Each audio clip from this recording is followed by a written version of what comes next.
Gözəl insanlar, hər vaxtınız xeyir olsun. Mənim adım İlkin, Telegram, TikTok və YouTube'dakı kupon kanallarının admini. Hamıya bol şans, uğurlar arzulayıram və ümid edirəm ki, bu həftə sonu iki rəzil həftə sonundan sonra normal gedər. Deməli, burada analizlərimi də eləmişəm.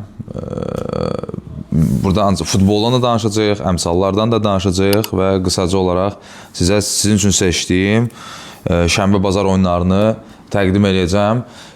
Uğurlar əvvəlcədən hamıya, şans bizimlə olsun. Çünki şans bizimlə olsun və bir də bu, məsələn, Oli Watkins çapında mal futbolçuların yanında olsun. Dünən Oli Watkins, mən cümə günü çəkirəm videonu və Oli Watkins ağla sığmaz bir moment qaçırdı da. Yoxsa tam elə Telegramda yazdığım kimi geniş bir mətn yazdım və o Telegramda yazdığım hesab gəlirdi az qala ki, tam 1-1 oyunudur. Oli Watkins'in qaçırdığı moment, nə bilim, o milyonda bir qaçan bir momentdir. Axır vaxtda fikirləmişsiniz, qapısının üstünə vururlar. Burada Metin Tekin'in bir statını paylaşmışdım. Metin Tekin bilirsiniz ki, Türkiyə futbolunda önəmli bir yer tutan, səviyyəli şərhçilərdən biridir, həm də keçmiş futbolçu və hazırda uzun illərdir şərhçiliklə məşğuldur, müxtəlif kanallarda. Qəşəng bir söz demişdi ki, Ademola Lookmanla bağlı demişdi. Bunu Ademola Lookman'da mən orada 2-1 gözləyirdim. Yəni, konkret olaraq stat belədir ki, golcü olmayan sadəcə kaleyə vurur. Golcü olan isə gol için vurur. Çox gözəl bir ifadədir keçmiş peşəkar futbolcudan və həqiqətən də məsələn dünən Oli Watkins də o cür davrandı. Olur da, indi yaxşı, biz yatdıq. Yenə bir qoldan dünən gözəl bir 3-20, 3-30 civarında bir kuponumuz yatdı. Belə xeyirlisi başlayaq, yəni pis dünən-dünəndə qaldı və başlayırıq. Başlamamışdan əvvəl qısaca saytımız üçün materialları hələ baxmamışam, yerləşdirəcəm və məsələn saytımızda qəşəng metrikalar var, metrikadan statistikalar var və o statistikalar bizə nə deyir ki, bugün sən qazanmaya bilərsən, amma ən azı bir ay bunun çörəyini yiyəcəksən. Məsələn, Bavariya misalı ən ideal oturandır da burada. Belə. Məsələn, axırıncısını götürsək elə, Crystal Palace niyə time'da vurar Şaxtyora? Şaxtyor ikinci hissələrdə vurur. Bunlar önəmlidir. Belə dostlar, getdik. TFC agent kodumuz 244-780. İlk depozitdə, məsələn, dünən də 20 məbləğlə bir dənə ilk depoziti eləyən izləyicimiz 244-780 agent kodu ilə depozitini elədi. 3-4 dəqiqə keçmədi. Avtomatik olaraq sistemdən ona 15% gəldi. Amma siz 244-780 agent kodunu daxil etdiyinizə görə orada cıqqılı bu boyda bir mətn var. Onu doldurub atmaq lazımdır. Qısa mən yönəldirəm adiyyəti şəxsə və yoxlanılır. Digər qalan 10%-də, yəni toplamda 25% elədir. 10%-də sizin yaxın müddət ərzində hesabınıza oturur. Bu da belə. Aylıq bonuslar da öz yerində. Artıq yəqin ki, birinci gündən başlayacaq bonusların bölüşdürülməsi ilə məşğul olmağa. Uğurlar. Başladıq. Championshipdə sonuncu turdur və bəzi qırğın oyunlar var burada. Xuligan Millwall məsələn qayıdır Premier Liqaya, belə baxıram. Görə indi möcüzə olacaq yoxsa yox.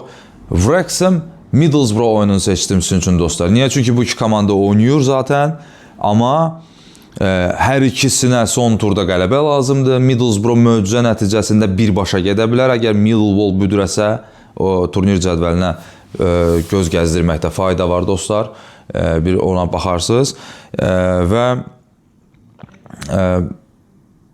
Middlesbrough, yəni ikincilik üçün, Wrexham isə play-off'u garantiləməlidir. Çünki Hull City çiynindədir və s. Hətta orada derbinin də şansı var. Riyazi olaraq da olsa da şansı var və beləliklə biz burada dostlar açıq, həddindən artıq açıq oyundan dolayı biz hər iki komandadan qol və 2-5 üst görəcəyik məncə. Çünki bu bir tərəfli üstə gedən oyuna oxşamır.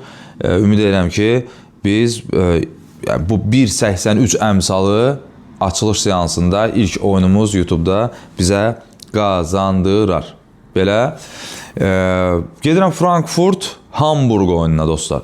Burada 32-ci turdur və hələ də bilinmir ki, Frankfurt Konferans Liqasında oynayacaq yoxsa yox. Çünki Konferans Liqasında hazırda oynayan Freiburg Frankfurtla daban-dabana gedir.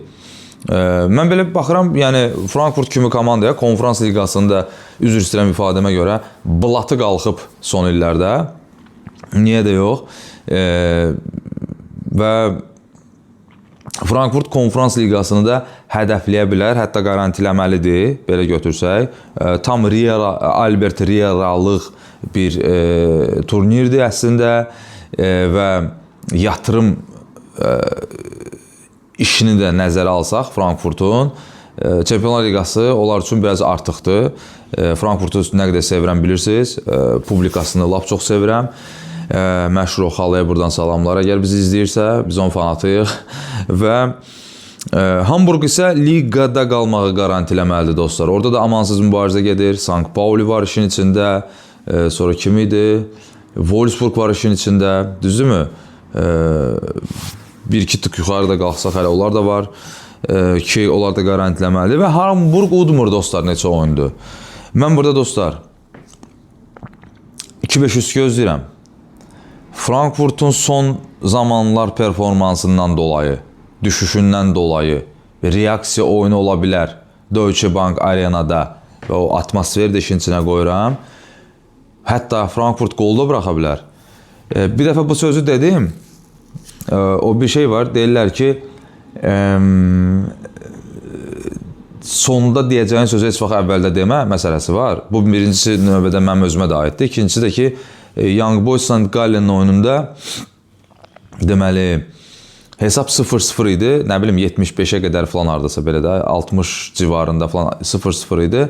Mənə yazdı bir nəfər ki, ekstra qollu olar demişdim bu oyuna. Bir göz qırpımında 2 plus gol oldu oyun. Düzdürmü? 1-2 bitdi də. Nə oldu? Canlıdan Telegram'a 1.5 üst atmışdım. 2-dən yuxarı əmsalına. Tık götürdün də qardaş. Oyundan qabaq 1.45, 1.50 civarında bir əmsalı. Ola bilsin ki, gəlmədi, yaxşı. Canlıdan şak qoydun içəri. Bizə, məsələn, VIP-də belə bir kupon var idi, 4'lü var idi, 1.5 oyunları. Telegrama məsələn səsli analiz atmışdım ki, bu oyunları mən 1.5 üst net görürəm. Hamısı gəldi. Yüklü oynayan 2 nəfər təşəkkürünü bildirdi. Təşəkkür etmək də bir mədəniyyətdir, sağ olsunlar. O nəzərə almaq lazımdır ki, həm də biz rəzil bir dönəmdən keçirik də və gəldi. Yəni, burada da o sözü demək istəmirəm. Sadəcə deyəcəm ki, mən bu oyunu 3-5 üst görürəm. Ekstra qollular falan bir şey. Mənə görə bu oyun hətta 6 plusdur. İstəyir 0-0 qutarsın. Paylaşarsınız. Chicago yazanmırsan. Nə bilim, get qızların voleyboluna bax və s. yazarsınız. Bu şərhləri gözləyirəm. Problem yoxdur. Mən bu oyunu 6 plus görürəm hətta. Bu dərəcədə deyirəm sizə. 3-5 üst, 4-5 üst görürəm bu oyunu. Görək nə olacaq. Və bir də məsələn, rahat bir oyun var nisbətən. İngiltərədə belə bir şey var ki, psixoloji bariyer var da, 40 xal yığdın, liqada qalırsan. Bundesligada elə deyil də, amma diqqətlə baxsaq, Bremenlə Augsburg bu rahat oyundur. Baxmayaraq ki, məsələn, Bundesligada 40 xal bariyeri yoxdur. Leeds məsələn 40 xal yığdı, garantilədi də İngiltərədə. Burada elə şey yoxdur, ən azından bu il yoxdur, yaxşı belə deyək. Və bu rahat oyundan dolayı, düzdür, baxmayaraq ki, Augsburg çox qol oynayır, mən hər iki komandadan qol gözləyirəm burada. Augsburg yenə də bu ipə sapa yatmayan komandadır. Bremen də yaxşıdır. Bremen səfərdə lap yaxşıdır. Amma evindədir də. Bir qol da yəqin özünün gücü çatar. Belə tam bir 2-3 qol aralığına oxşayan bir oyundur. 1-1, 1-2 belə də. Brentford West Ham dostlar. Bu Brentford təhvil təhsil prosesi gedəndə, yeni hoca gələndə fantastik bir qrafik cızırdılar və indi Çempionlar Liqasını garantiləmək vəziyyətində olmalı olan bir Brentford niyəsə indi hal-hazırda Konferans Liqasına gedim. Tarixində bəlkə də ilk dəfədə səhv etməsə. Konferans Liqası ən azından yaranandan Brentford orada oynamayıb, o dəqiqdir. Çünki nisbətən yeni turnirdir. Amma Çempionlar Liqasında da oynamayıb bilirəm. Avropa Liqasında bəlkə də oynayıb imanımı yandıranmaram, amma məncə oynamayıb. Və sənin ətəyində namaz qıla bilərdilər bir anda. Sən isə gəldin, ardıcıl 5 oyun heç-heçə, sonra da United uduzdun, yenə də Jensen, yenə də United'a vurdu. Orada bir dənə də Brentfordun qaçan bir dəhşət momenti var idi. Ağıllara zərər bir şeydi. Yəni, olur. Yəni sözümün canı odur ki, Brentford Avrokubok zonasından bir xal ayırır Brentfordu və udumur bu komanda. G-Tech arenada oynayacaqlar. G-Tech Stadium'da səbətin adı, dəqiq belə deyək. West Ham isə liqada qalmaq uğrunda mübarizə aparır. Və West Ham axır vaxtlar toparlanıb. Tomasz Souček oyuna çıxıb. Fikir vermişsiniz də. Nuno Espirito Santo faktoru var. Bir də ki, dostlar, belə bir şey deyim sizə. Məsələn, Tottenham'la West Ham'ı tez-tez müqayisə edirlər ki, bu düşər yoxsa bu düşər. Məncə heç biri düşməyəcək. Onlar böyük bir camiələrdir. İkincisi, West Ham'da artıq bu cür durumlara qarşı bir immunitet yaranıb. Çünki West Ham dəfələrlə bu senariləri keçib. Bu durumlara düşüb. Tottenham isə bu duruma indiyə qədər düşməmişdi və birdən düşdü bu duruma, bilmir neynəsin. Plus Romero zədəsi və s. Kulusevski, bu boyda lazaret var. Siyahı çox böyükdür. Cəmaət toyuna çox da adam çağıra bilmir, toplaya bilmir. Bunlarda o qədər zədəli var. Hamısı da əsas oyuncular demək olar ki. Yəni sözümün canı nədir dostlar? West Ham oynayan Brentfordla, çünki Brentfordun gedişatı deyil artıq. Bir reaksiya vermək istəyəcəklər. Artıq hocanın, belə deyək də, o tutqun oyununu və yaxud da ki, tutalım, börünlü kimi tərbiyəsizliyə hədd qaldıran börünlü 3 dənəsini vuranda bunlar 4'ünü vurur. O cür oyun yox. Yəni, belə deyək də, xamilyon sözünü istifadə eləmişdim. Bu Aston Villa'ya qarşı özünüzə gördünüz dünənki oyunda ki, xamilyondur bu komanda. Burada da Burnley xamilyonluğundan çıxıb özünə qayıda bilər. West Ham zaten o durumdadır. Hər iki komanda qol vurar dostlar. Və bu oyun bir-birdə qalmaz mənə görə. Gol 2-5 üst. Futboldur da, olar. Məsələn, Oli Watkins kimi mal, Lukman kimi mal qapısının üstünə 9 və top vursa ki, bunların hücumçuları başqadır. Yaxşı bir qollu oyun görə bilərik. Və hətta bir dənə də əlavə edeyim. Hər iki hissədə qol görə bilərik burada dostlar. Canlı üçün tətikdə olun. Brentford West Ham'ın oyundan dolayı və West Ham'ın statistikasından dolayı, bayaq o statistika gözüm sataşdı. Sayta qoyacağım böyük ehtimal. Bunun səsini alaq. West Ham özü 6-7 korner yerinə yetirə bilər burada. Kornerlər məsələsində məndə axır vaxtlar fikir vermişsiniz, 80-20-yə gedir, yaxşıdır. Qabaq çox rəzil gedirdim kornerlərdə. Axır vaxtlar beynimdə oynayaraq çıxardıram bunları. Amma bu statistika ağlıma batdı. Bu statistik bir şey təbii ki. Ki West Ham şok bir gol vura bilər erkən, məsələn deyirəm. Və artıq biz korner yağışı görə bilərik Brentforddan. Thiago hocamız da, qardaşımız da bir dənəsini tıkladar, cavabını verər. Bir-birdə qalmaz. Yenə də tətikdə olarsınız canlı üçün. Bu belə. Lozanla Lütern 20-0-0-da İsveçrə liqasında, Super liqasında relegation qrupdur bu. Yəni düşmə qrupudur. Orada bizdə turnir cədvəli 2 hissəyə bölünür. Skandinav ölkələrin çoxsunda elədir. İsveçrədə, Belçikada, Şotlandiyada biraz fərqli sistemdir. Cüzi fərqli sistemdir. Play-off tipində gedir. Bu komandalara nə lazımdır? Bir dənə turnir cədvəlinə baxın. Udsan olacaq, udsan olacaq. Rahat bir oyundur. Əmsalı azdır deyə 3 üst götürdüm. 1.53 əmsalına. Çox dayanmaq istəmirəm bu oyun üstündə. Arsenal, Fulham dostlar. Derbi, London derbisi. Şimali London derbisi. Çempionluq məsələsi var. Masanın üstündə bu belə qalıb. Ki, plus Çempionlar Liqasının cavabı oyunu var. Çox belə qəliz rəqiblə. Iwobi yoxdur. Bu kreativlik baxımından Fulham'a təsir edə bilər. Iwobi biraz axır vaxtlar fikir vermişsiniz. 10 nömrədən çıxıb artıq 6-7 oyunu bunu izləyirəm. 6-8 aralığında oynamağa başlayıb. Buna izləyənlər, daimi izləyənlər bilir. Fulham'ın amma maraqlı da hələ də riyazi olaraq Avrokubok şansları qalıb. Mən dostlar burada bir şey deyəcəm.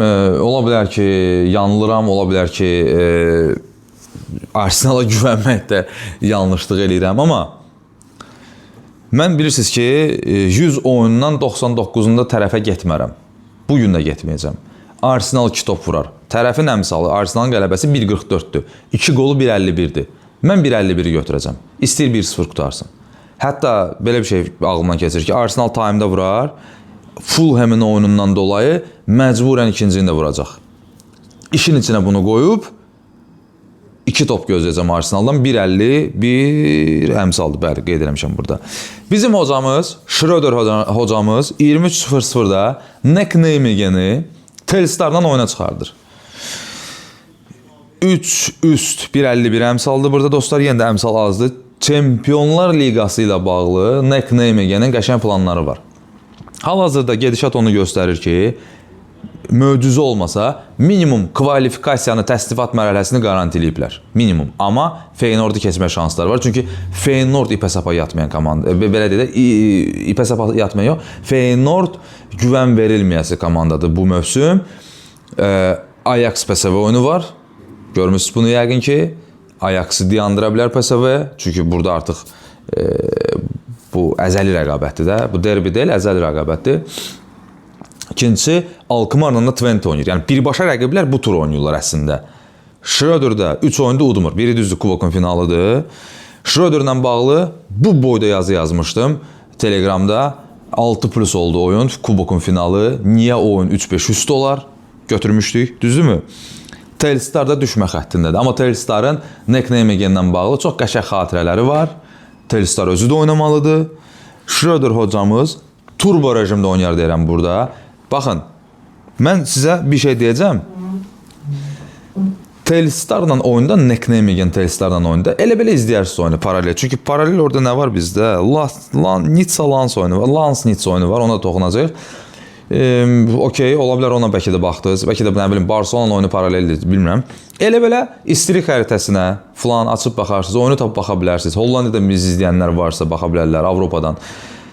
Nek Nijmegen'in Telegramda da bunu yazmışdım. Hocasının beyni nədir? Özü bu cür dominantlıq eləməyə məcbur olduğun rəqiblərə qarşı beyni nədir? Oyunun bəzi o momentumları ki tuturlar, 5 hücumçu görürsünüz dostlar öndə. 5 hücumçu. Bu arxada boşluq deməkdir. Ki Alkmaar 5 gol vurdu. Hər hücumçuya bir dənəsini verdi ki, 5 sən xətir və bu sən xətir və 5 dənəsini vurdu ki, davam elə. Belə oynamağa davam elə. Hansi Flick'i özünə kumir seçib bu adam, düz deyilib belə götürəndə. Hər an öz üslubu olmalıdır da. Yəni, nə bilim, mən də uşaqlıqda Del Piero xəstəsi idim. Del Piero kimi gol vurandan sonra dilimi çıxardı. Belə Kenan Yıldız kimi qaçırdım. Nə bilim, biri məhlədə saçım belə 3 bucaq eləmişdi Ronaldo'ya görə. Nə qədər biz desək də, hər kəs kiminsə özünə kumir seçir və ona oxşayır zaman-zaman. Kimisə atasını seçir məsələn. Əksəriyyət məsələn atasını seçir adətən. Allah can sağlığı versin, rəhmətə gedənlərin də Allah rəhmət eləsin, məkanı cənnət olsun. Belə dostlar, dünyəvi söhbətlərdən qayıdırıq. Burada hər iki hissədə qol olar. Bəlkə də hər iki hissədə 1-5 üstü olar. Belə bir oyundur mənə görə. Yenə də deyirəm, məşqçinin beynindən dolayı. Siz bunu görəcəksiniz. Görməyəcəksiniz, qardaş. Növbəti oyunda yenə də o şeyliyim. Mən kesin dəfə zaten Kubokun finalından sonra yazmışdım da ki, Nek Nijmegen 5-1 uduzdu, yazdığımdan faydalandınız, indi isə Erediviziyada faydalanmağa davam edirsiniz. Belə. Lans Nitsa, burada əsas məsələ nədir? Möcüzə olmasa Lans Çempionlar Liqasındadır. Bir zəhmət də. Bunu da əldən vermə. Amma Nitsa 15-ci yerdədir dostlar. Mənə görə bu oyun qol-qol 2-5 üstü. Nitsa'nın oyunundan dolayı Lans gəzə-gəzə vurar. Toven Nitsa'ya vurmağı sevər. Nitsa'da məşqçi dəyişikliyi baş verəndə belə bir şey yazmışdım, xatırlayırsınızsa ki, bu adam dəhşət korner oynadır. Və bu adam həddindən artıq açıq, çox açıq, cinahlardan, ortadan açılan bir oyun oynadır. Öndə çoxalır. Marsel'in məşqçisindən dolayı bir-birdə qaldı oyun. Marsel'e də vurdular. Marsel'in məşqçisindən dolayı. Marsel'in məşqçisi bizdə bu Rennes'dən gələndir. Adını unuduram. Hamid deyəsən, Habib Bey'dir səhv etmirəm. Habib Bey deyəsən. O biraz da 2-3 gol aralığını sevən məşqçidir əslində. Oyunu o civarlarda saxlayır da. Ona belə vurdular. Amma Nitsa Lansla necə oynayar? Lans zaten istəkli oynayır. Əla futbol oynayır. çox öndə qəşəng futbol onlar da oynayır. Bu getdili gəldili oynuyorlar. Yeri gəlmişə məncə kornerlər də olar burada. İndi Lansın korner tərəfdə mən açığı heç araşdırmamışam bu mövsüm.